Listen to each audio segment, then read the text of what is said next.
Let's use the formal definition of big O to show that the orders of these functions are correct.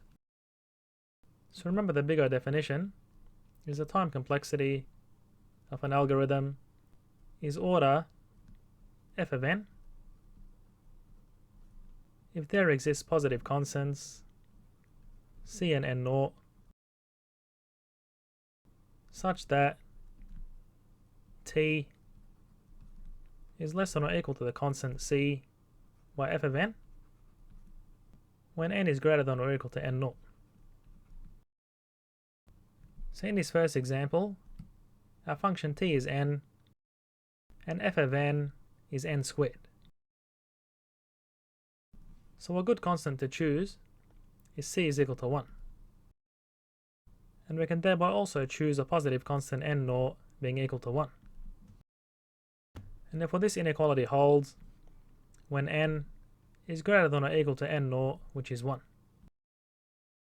But we can also see it's satisfied for all n. But we consider positive values when predicting the growth of an algorithm. Now for this next example, t of n is 2n and f of n is n.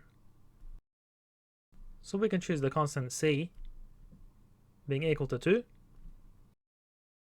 and therefore we can find a positive constant n naught being equal to 1 where this inequality holds. So the inequality holds when n is greater than or equal to 1, and again also for all n.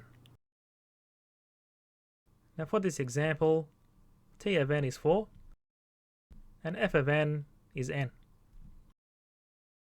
So if we choose a constant c equal to 1, then we can see that n naught is equal to 4. So the inequality holds for all n greater than or equal to 4. Now we could have also chosen c is 4 and n naught is equal to 1. So therefore the inequality would hold for all n greater than or equal to 1. And this is useful because we want to predict the order of the algorithm when n gets very large.